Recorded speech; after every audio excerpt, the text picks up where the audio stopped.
Aj vy sa čudujete, prečo hneď ráno, keď sa zobudzate, unavený, bez vitality a energie, s pocitom nepohody pred začínajúcim dňom? Alebo považujete tento stav za samozrejmý?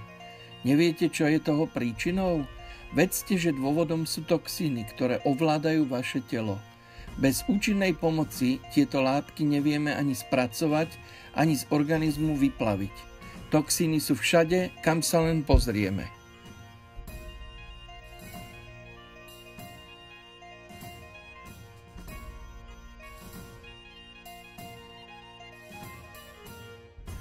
Štúdie ukázali, že až 90% chorôb a nepríjemných pocitov priamo či nepriamo zapričinuje znečistené hrubé črevo a v nej sa nachádzajúca nezdravá mikroflóra.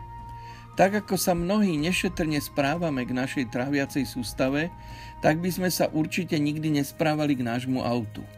Vieme, že by sa časom pokazilo a prestalo nám slúžiť. Preto nebuďme prekvapení, keď nám zrazu znepríjemňuje život plynnatosť, pálenie záhy, nadúvanie brucha či tráviace ťažkosti. To sa ozýva a upozorňuje nás naša tráviaca sústava, že sa dostala do problémov.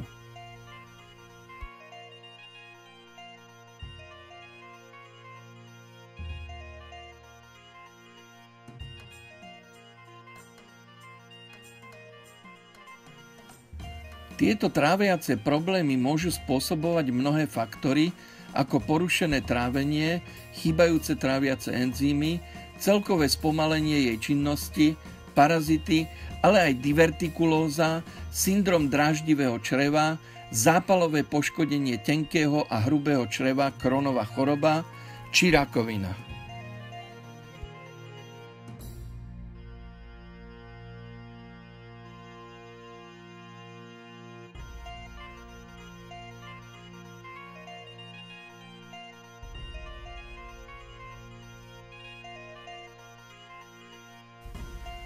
Cieľom tejto knižky je poradiť všetkým tým, ktorí chcú pre svoje zdravie niečo urobiť.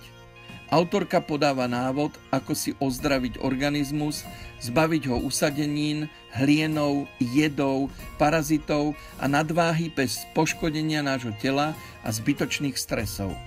A tiež, aby sme sa vyhli neraz zbytočným chybám.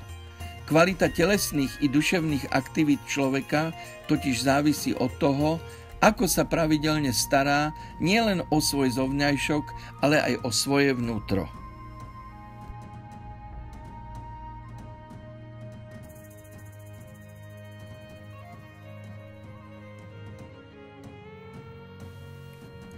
Kniha Detoxikácia organizmu od profesorky Kataríny Horákovej, slovenskej autorky viacerých úspešných publikácií o zdravom životnom štýle, osloví všetkých, ktorí chcú kvalitu svojho života zmeniť k lepšiemu. V posledných rokoch autorka intenzívne komunikuje so záujemcami o témy zdravého životného štýlu na svojich internetových profiloch.